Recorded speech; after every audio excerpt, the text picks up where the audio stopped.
একবার হযরত আলী রাদিয়াল্লাহু তাআলা আনহু নিজ ঘরের দরজার সামনে বসেছিলেন। এমন সময় এক ভিক্ষুক আসলো।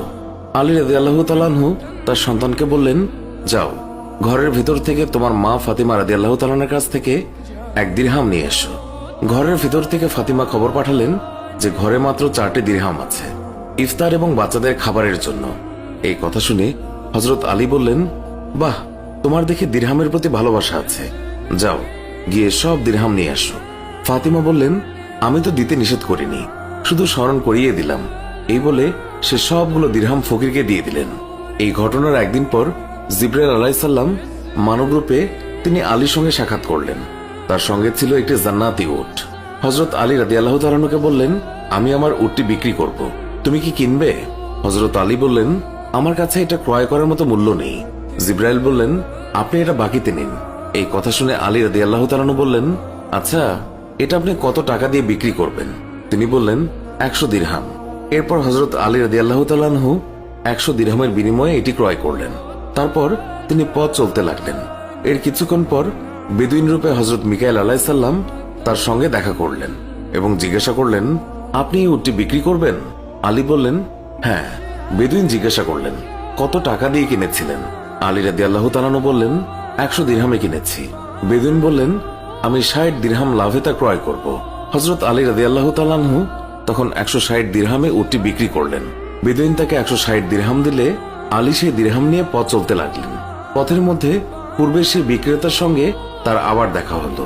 তিনি আলী রাদিয়াল্লাহু তাআলা আনহুকে জিজ্ঞাসা করলেন, আপনি নিশ্চয়ই উটটি বিক্রি করেছেন? আলী বললেন, হ্যাঁ। তিনি বললেন, তাহলে আপনি আমার প্রাপ্য পরিশোধ করুন।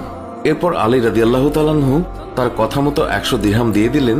তখন তার সঙ্গে ছিল বাকি 60 দিরহাম। তিনি 60 দিরহাম নিয়ে বাড়ি ফিরলেন এবং ফাতিমার সামনে সেগুলো রাখলেন। ফাতিমা রাদিয়াল্লাহু তাআলা আনহা তিনি জিজ্ঞাসা করলেন, এত দিরহাম কোথায় পেলেন? তখন আলী রাদিয়াল্লাহু তাআলা আনহু বললেন, আল্লাহর সঙ্গে 6 দিরহাম দিয়ে ব্যবসা করেছি, তিনি আমাকে 60 দিরহাম দিয়েছেন। তারপর সে হযরত সাল্লাল্লাহু আলাইহি ওয়াসাল্লামের কাছে গিয়ে সব ঘটনা খুলে বলেন। তখন সাল্লাল্লাহু আলাইহি ওয়াসাল্লাম বলেন, তুমি কি জানো যে সেই পথের প্রথম ব্যক্তি ছিল জিবরাইল আলাইহিস সালাম আর ক্রেতা ছিলেন মিকাইল আলাইহিস সালাম? এরপর তিনি বললেন, শোনো হে আলী, আল্লাহ পাক তোমাকে এমন 3 রত্ন দান করেছেন যার তিনি কাউকে দান করেননি।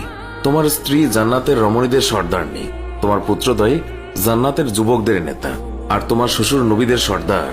সুতরাং আল্লাহর এই দানের জন্য তার কৃতজ্ঞতা করো এবং সেই সব নিয়ামতের ব্যাপারে তার প্রশংসা করো যা তোমাকে দিয়েছে। বন্ধুরা, এই ঘটনা থেকে শিক্ষণীয় হচ্ছে, দান করা অতি উত্তম, অতি মর্যাদাপূর্ণ নেক আমল। আল্লাহ দানকারীকে দুনিয়াতে 10 গুণ বাড়িয়ে দেন। তবে দান হতে হবে আল্লাহর সন্তুষ্টির জন্য এবং হালাল সম্পদ দ্বারা। দান করে খোটা দানকারীর জন্য রয়েছে আযাব। সুপ্রিয় বন্ধুরা, আজকের ভিডিও এই পর্যন্তই। আমাদের এই ভিডিও সম্পর্কে মন্তব্য জানাতে কমেন্ট করুন। ভিডিওটি ভালো লাগলে লাইক দিন, শেয়ার করুন। আমাদের অন্য ভিডিওগুলোও দেখুন। এখনকার মতো বিদায় নিচ্ছি, দেখা হবে নতুন কোনো ভিডিওতে। ভালো থাকবেন।